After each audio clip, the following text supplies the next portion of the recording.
Good morning. Happy Thursday. Hey, how's it going? Welcome So, to our Thursday morning chat. Every Thursday, you'll catch us here live chatting about what's going on in our world and all things planning and parenting. I am Natasha, I am Allegra. and together we are Beyond Your Wildest Dreams, or BYWD. And yeah, you'll get us here every Thursday wherever you catch us on Instagram, YouTube, Facebook. Did All I the say places. I did. All the places. Plus, we also put this out as a podcast as well. So you can catch us anywhere you listen to podcasts. At Beyond, the name of our podcast is Harness the Power of Planning. And we'll see you there too. So you can always listen to this too. I am a podcast junkie. I love to listen to things. I love to listen to audiobooks. I am a podcast junkie. So maybe Yes. you are too. And hello. We are Hello. in a countdown. Oh my gosh. Like 3, 2, 1, go. 3, 2, 1, first day of Countdown. school. And I have so many friends whose kids go back to school on the East Coast after Labor Day. 3, 2, 1. 3, 2, 1. 3, 2, 1 done. 3, 2, 1. Sorry, for any of you listening to the podcast, I'm holding up our bouquet of books and our best-selling book, 3, 2, 1 done. 3 simple strategies to get your to-do list done. So of course, when we said 3, 2, 1, I was like 3, 2, 1. Blast up. 3, 2, 1 done. That would be so great if it was just done, right? Yes. How is your kiddo doing? Last we spoke, we talked about just getting our kids prepped for this coming first day of school. It still feels weird about it not happening so before Labor Day. And I have friends who are just kind of like, I still have a month off from school, but they can't wrap their brain around that we're going back to school on Monday. And I know some people who went back to school last week. Oh my goodness. Yes. This is their second week of school already. So yeah, everyone's all over the place. And I do want to say one quick thing in terms of back to school. And actually, well, I was going to say one thing about Harness the Power of Planning. I just want, if you're new to us, the reason why our podcast is called Harness the Power of Planning versus Beyond Your Wildest Dreams is because we believe you can have a life beyond your wildest dreams when you harness the power of planning. Power of planning. Yeah, 100%. So the name of our business is all about what you can have, and the name of our podcast is all about how you're going to get there. And yes, Natasha and I love listening to podcasts, and the podcast goes out every Thursday on Spotify and then everywhere else about 24 hours later. So if you like to listen at other places, look for it on Fridays. That's when the new version, the newest episode will be up for you. And yeah, so my little did 2 summer bridge classes, which were so fantastic. Awesome. And yeah, if you don't know what a summer bridge class is, it's something that happens during the summer, and usually it's to bridge the knowledge between the new grades, so first grade and second grade, or second grade and third grade, to keep them fresh with the learning that they just completed, and also sort of gear them up for what they're going to be seeing. Yeah. And the reason why is because summer brain drain is a real thing. Yeah, summer for sure. It is definitely documented. It has been researched. Like, kids lose, I forget the percentage, but it's legitimate. Well, and Natasha always talk about in our course, also called Harness the Power of Planning. Power planning. We talk about the Ebbinghaus forgetting curve, which is a study that was done a long time ago, and that research showed that you will forget 80% of what you learned within, was it 20 minutes or an hour? It's a short period of time. So soon.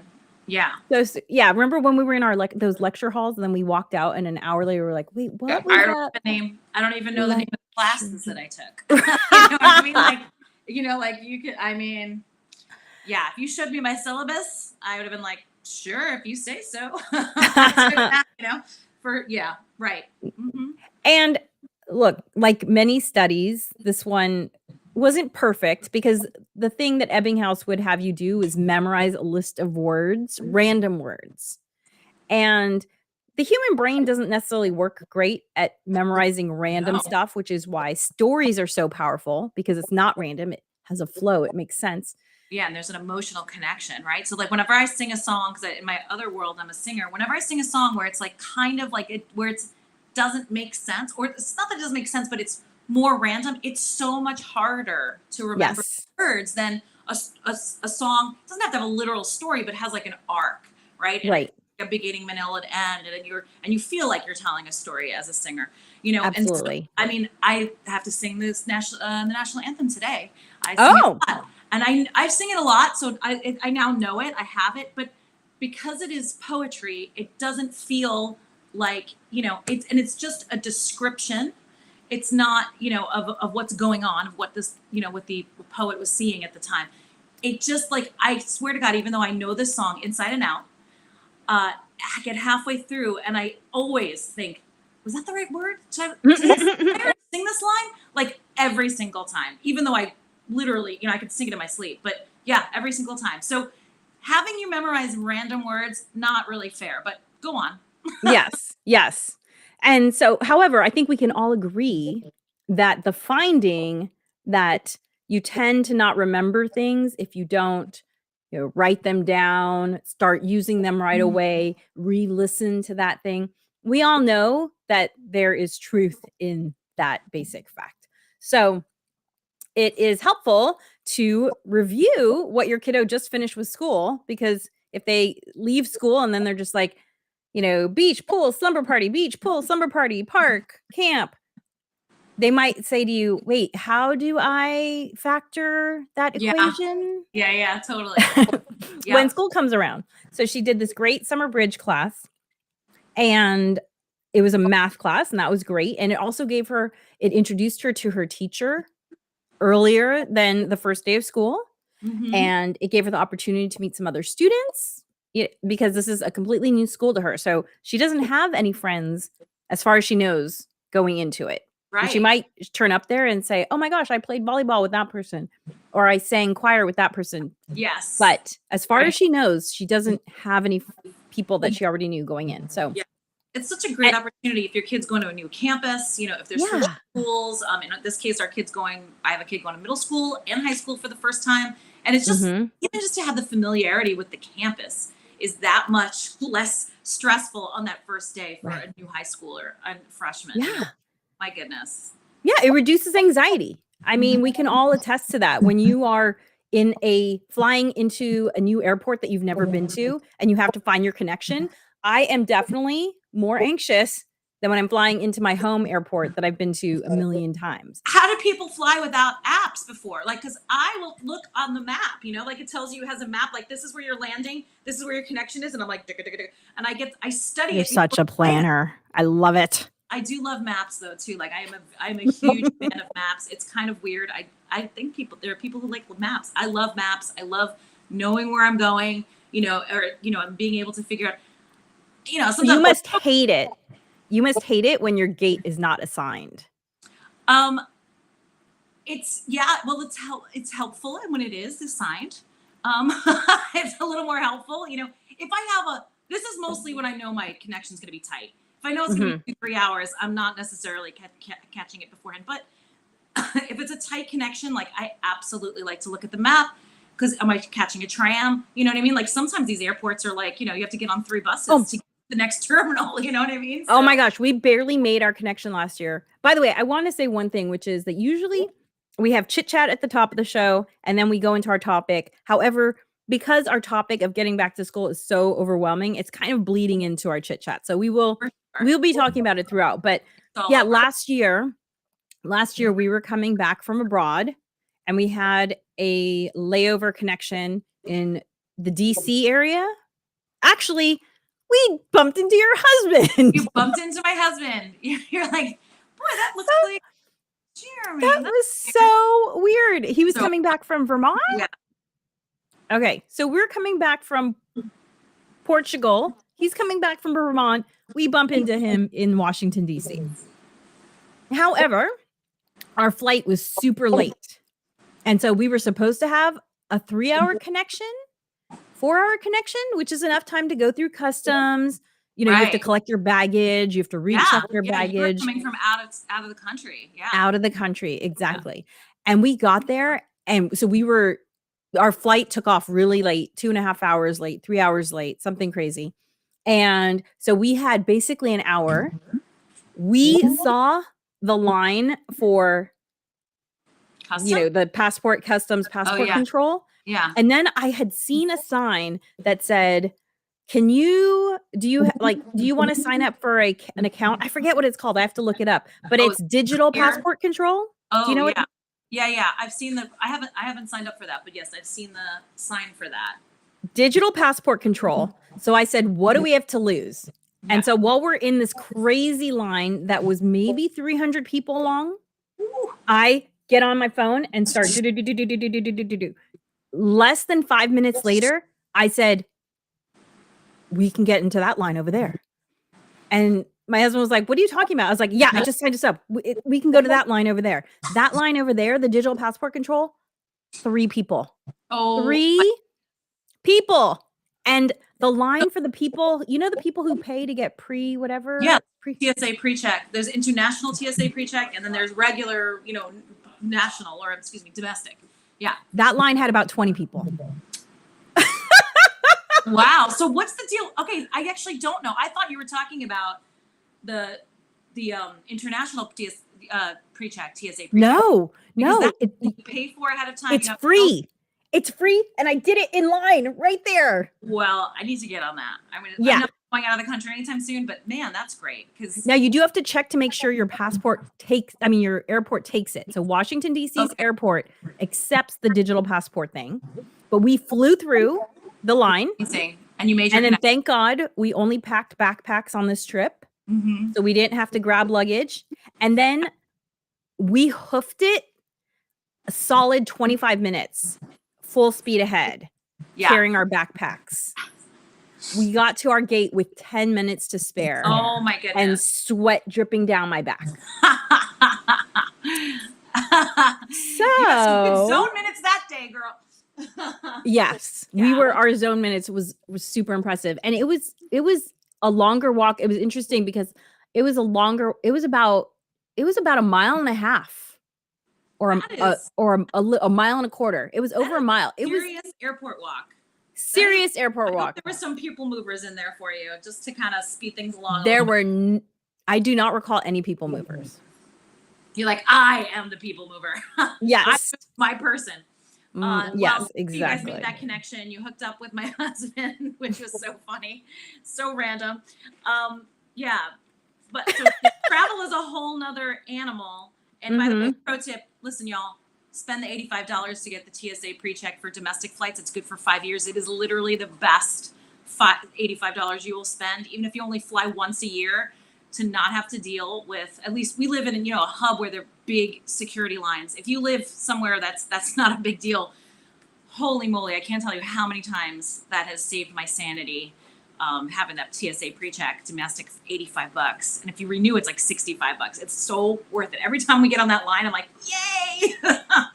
Especially with kiddos, right? It's a whole because you can have up to 2 kids under the age of 13 on your TSA pre-check with you. That's free, so they don't need their own special separate TSA pre-check. And it is one of yours is going to need their own now. He is, yes. Or it's like a special separate. It's not quite, he doesn't need a separate one until he's 15, but he can't be on anyway, we almost had a problem last time because he was on a separate ticket. It all worked out. Anyway, school. Yeah, so Summer Bridge was great. Yeah, Summer Bridge was great. Yeah. And the other thing too is that don't assume that you're going to be told about Summer Bridge, because we were told about the math Summer Bridge, but then there was a sort of soft skills Summer Bridge that was offered that we weren't emailed about. And I had seen the sign because I was dropping her off for the math Summer Bridge. And I said, can I sign? Is there a reason why we weren't notified? Is it's not for her age? And they said, no problem. Sign up for that Summer Bridge. And that Summer Bridge was all kind of like study skills and get up early and why it's important to eat healthy. Yeah. Because we've talked about this before. My kid needs somebody else, another source to tell them things like, hey, go to bed early so you can have enough sleep to get up. Like the obvious things that as parents we're like, eat your vegetables, whatever you need. My kid needs YouTube verification or this. I wish that we had a soft skills class or Summer Bridge for my son. That would have been very helpful. he's super resisting any kind of calendaring right Mm. now. Yeah, he's like super against it because I'm saying to him, I Because want you're super for it. right. I was like, I want you to start managing your own. He has like guitar lessons. It's not like I'm like, I want you to manage it. I want the teacher to be texting you. I want you to be the one who's like, oh yes, I can move that to such and such. And I want you to do, you know, like you have access to our family calendar. I want you to start taking that over because I have students who are the same age as him who do that. And I was like, this is something. I'm like, we are not going to do that learned helplessness thing. I'm like, mommy's not going to be Right. for you all the time. So I've said, I want you to take it over. You're a freshman in high school. It's time for you to take it over.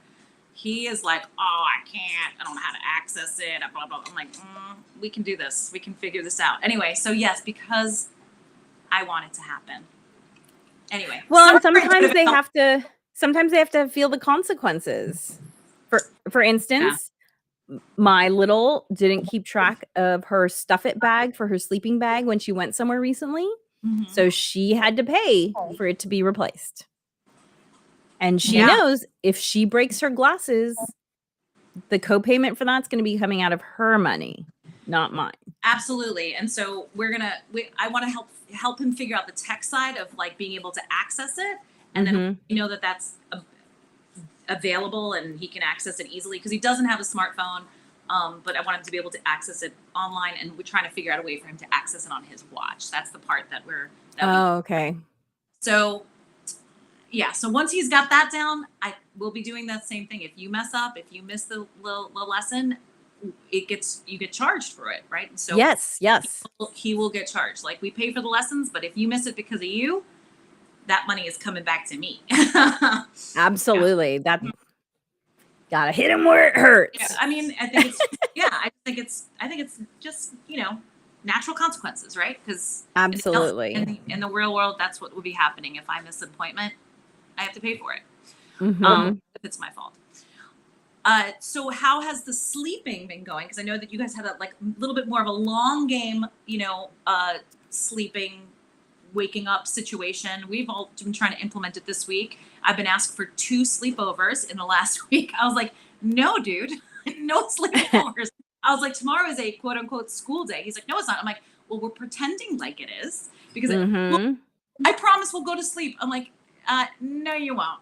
I'm like, oh, you guys are going to be like, night, 10 o'clock. Like, right. No, I mean, no, that's not happening. Anyway, so do I look like I was born yesterday, kid? I mean, it's just so funny because we explained to them because we were on a camping trip the weekend before. And we said, okay, when we get back home, we're just going to pretend like this is school week. You're going to be going to bed, lights out, blah, blah, blah, all this stuff, you know?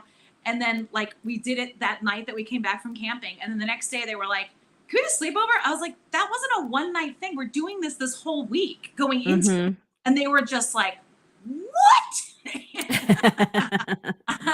Anyway, they now have dropped in that, no sleepovers. Even though, again, we were asked again last night. I was like, no, dude, no. Yeah, we had to ease into it because since my daughter's been homeschooled her whole life, she's basically gotten up when she's wanted to, which the brain science supported. So I felt good about letting her sleep in. And she would get up around 8:39. And so now she has to be at school at 7:30. And so that's a big change because that requires her getting up, 6:15. So I kind of eased into it with the summer bridges because the first summer bridge started at 8:30.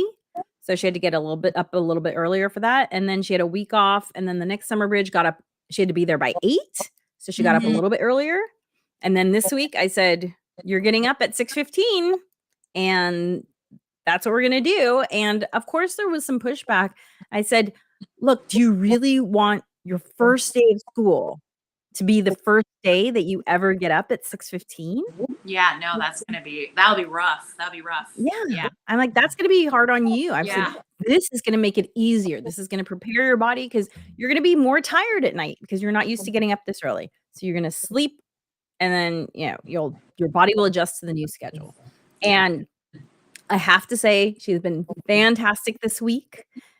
It hasn't always been pop out of bed, but she has gotten up, and we had an appointment, which is the time that we had to walk out the door. We have to walk out the door for school. So 6:50 at 6:50. Yeah. We've walked out the door with our dog. So that was our appointment. Awesome. That's great. That's fantastic. And I did say to haven't her, gotten to that level yet. We're still just trying to work on the back end, the lights out end. It's not happening exactly when I'd like for it to be happening. The morning part, we get to start doing that tomorrow, I guess. Yeah, because it's definitely going to be earlier. Not as early as 6:15, but 10 to 7, which is about 10, 15 minutes earlier than we had to last school year. So it's definitely a change. And even though it's 10 to 15 minutes earlier than that, they would push it too. It would stay in a little later.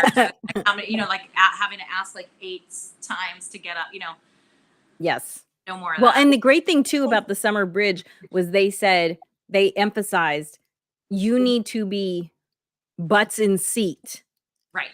at 7:30. Right. Yeah. Not walking stepping foot on through the gate. campus. Right.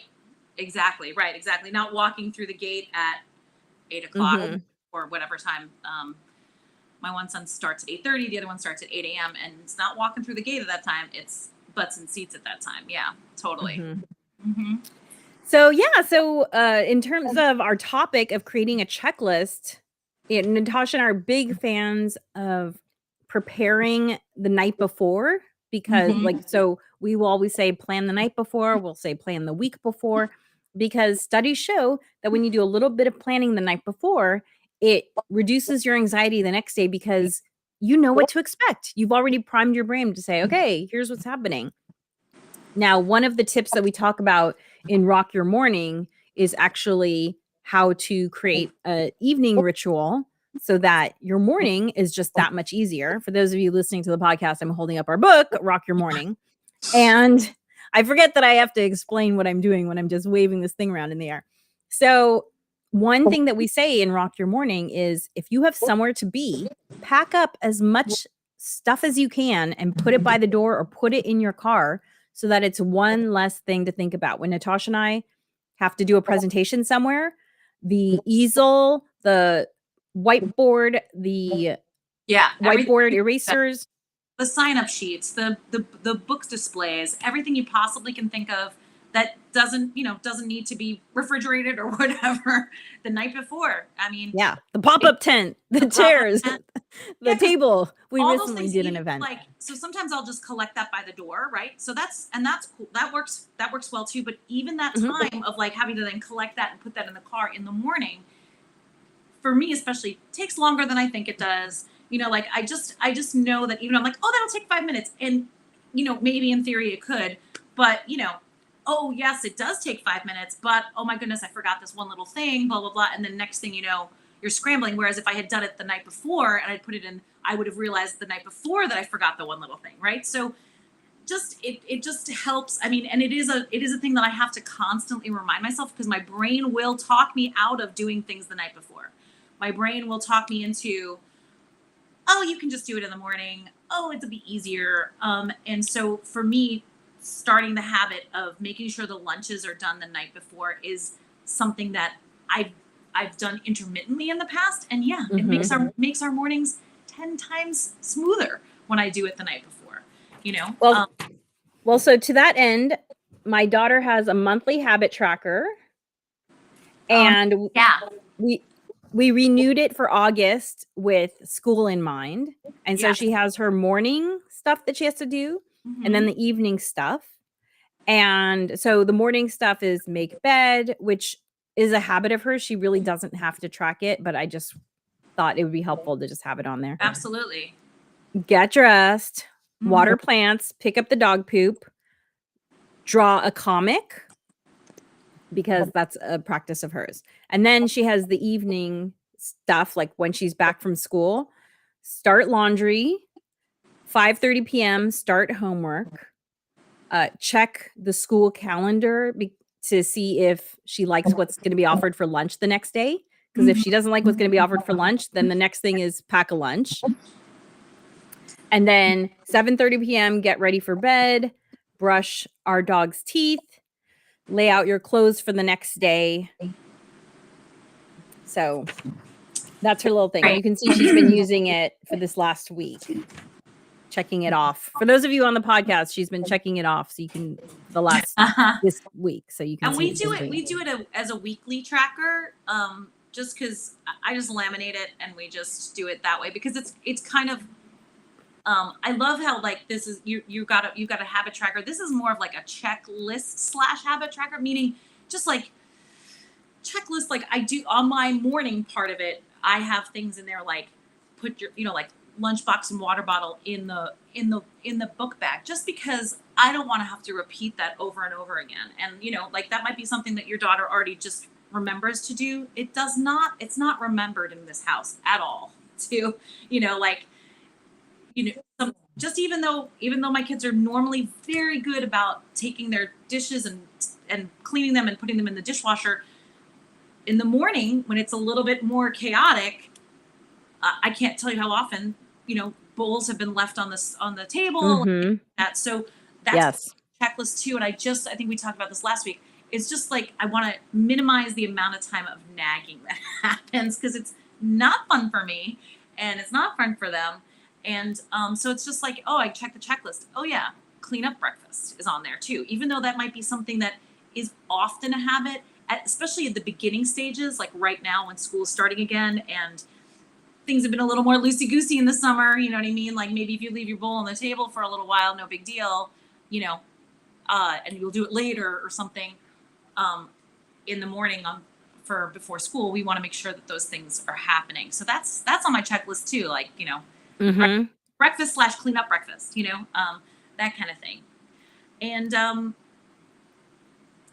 my kids are both kids who they'll come downstairs and I'll have to say, do you have your shoes on still at the age of 11 and 13? Not just, it's the way that their brain works. It just, the next obvious thing isn't always obvious. So I got to put some obvious things on there. Yeah. But kudos to your daughter for brushing the dog's teeth every night. Holy moly. That is not happening in this house. Well, and it makes sense for her too, because she's interested in working with animals. Yes. So part of the discussion when we decided to adopt a dog was I'm not going to be the primary caregiver. Yeah. So, yeah. So she has to do that. And she's actually started caring for some other people's animals. She has 2 clients. Oh, what? How cool is that?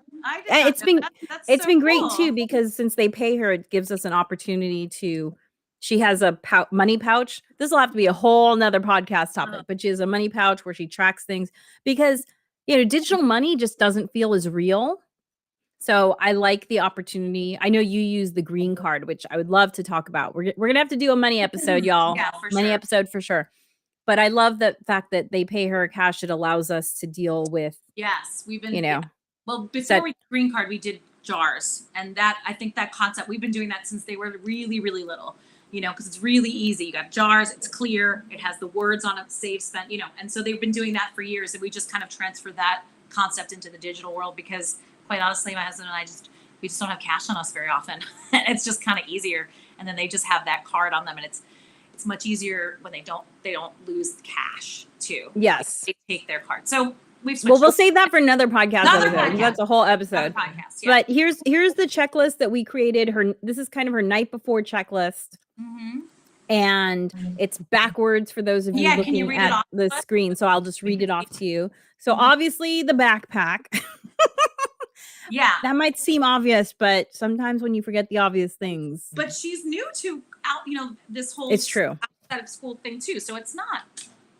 It's true. Yeah. And then notebooks to take notes in, folders to collect the papers that she will be passed out, I'm sure. PE clothes, because she does have to change into a PE uniform. And then a washcloth so she can refresh herself after she's played PE. And a wet bag, which is just a plastic bag, to put her stinky clothes and washcloth in to bring it home.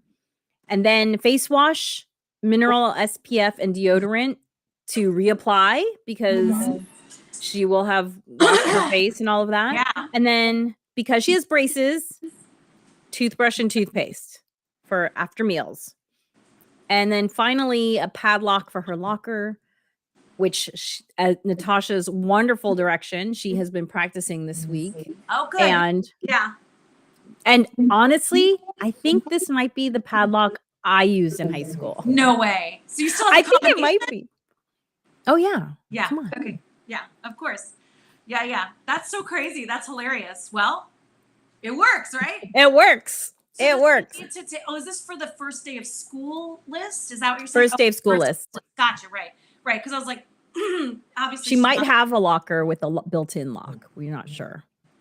Yes. Right. So I know my son, when his orientation, they gave him his locker combination and his locker number, and yeah, so he's gonna be that has a built-in one, but his PE locker, he has to bring his own lock. So yeah, every school's a little bit different. You might get all that information hopefully before the first day of school, sometimes not. First day of school sometimes, but at the very least, she understands how a padlock works because they all work the same. Exactly, they all work the same. Yeah, perfect. Yeah, excellent. Yeah, and then finally, the last thing that is circled and starred is good attitude, because you need to remember to pack your good attitude. You know what? I've been so focused on like how our how our ongoing checklist tracker is going to be, on a weekly basis long term, that I hadn't really thought too much about just what, how the first day of school is a different list than the rest of the school year. And so that's great. I'm gonna take your example and run with that. I'm gonna make one for each of the boys. It's a little bit different. My son does have orientation tomorrow, the middle schooler. So he is going to get to go to his locker, and they said bring cleaning products to clean it and all this other kind of stuff. So he'll actually get to kind of like put stuff in his locker tomorrow and kind of like, get it set up or whatever. Yes. So that's fun. Yeah, because she can leave a lot of the stuff there. Yes. Right. Once she's done. Right. And for those of you wondering where books might be on this list, where we go to school, at least, kids have a set of books at home and they have a set of in-class books. And apparently the books do not go back and forth. Right. They probably learned that's how they get lost and damaged, right? So that was like, what? Yeah. I thought it was a rite of passage carrying 40 pounds of books in your backpack. Yeah. And so much is digital too. Like my sons I don't think my elementary school student had any textbooks. Everything was digital for him. So now this year he will be getting some books, and my high schooler will be carrying them back and forth, which is a whole nother level of like, oh, I had science homework tonight. I forgot my textbook, right? Excuse me. So I was explaining to him, like, not only do you have to write down what your assignment is, or your assignment shows up on Schoology, but you have to remember to bring that specific textbook home if you wind up having it. Now, also, luckily, a lot of these textbooks are digitally available too. If you do forget them, there is a way to find those pages and stuff digitally, but it is a little bit of a pain in the butt, and also a lot of times they're in such weird formats. It's like kind of, it's not super user friendly. Anyway, that's a whole nother new skill for him too, is that remembering to bring home textbooks that he's going to need for homework, and leaving the other ones behind. Yeah, it's going to be new for him too. His middle school didn't use lockers at all. So this is new for him too, except for gym. They had a gym locker, but yeah, it's going to be new. What's been new for me is the amount of communication I've been getting. My husband and I are both like, dang, our phones are getting blown up. And and I feel like when the school year starts, it's a little bit less. Like they have like a day that they send out, like on a Thursday, whatever your school is. Your school will have like a communication day, right? Well, you'll get it on like Sunday night, like this week, blah blah blah. So it'll kind of die down a little bit. But the district also sends a lot of stuff. They send a lot of stuff, and I got something in the mail today, or not today. I guess it was last week, but it is a 4-page, right, back, front and back. And this is the size of the font. No. No, thank you. I was like, is that even 6 point? I'm not sure. Yeah, that was pretty hilarious. So lots of communication. I do want to mention one thing because I'm not sure if you said it on her evening checklist. You want to make sure that she plugs in her device that's a one. Make sure that that's because they just those you want to charge device when you get to school. That's Right. making sure that her Chromebook is fully charged and stuff so it'll last the whole day. And that is something that I used to get a lot of text messages from the teachers saying, "Hey, parents, make sure your kid's device is fully charged." Yeah. Yeah, Totally. so that's one of the things on our evening checklist that needs to happen. For sure. Well, and if you would like to see these lists that we've been holding up and talking about, I will include pictures of them in our email that will go out next week. And you can sign up for that email at bywdreams.com. And yeah, make your own. Of course, your list is going to be different, but sometimes it's nice to have a jumping off point. And we will give you that springboard. I was watching Olympic diving the other day, so that's in my mind now. Yes. All right. We'll see you back here Thursday, 9:30 a.m. Pacific, 12:30 p.m. Eastern. We're happy to chat with you. Please jump in the comments. Let us know what have we forgotten that we should put on our list. Morning tracker, evening tracker. What do you do to keep your mornings nice and smooth? What are things that you do before the first day of school? Are there any traditions you do with your family before the first day of school or after the first day of school? We'd love to hear all about that kind of stuff. Dream wild, wild dreamers.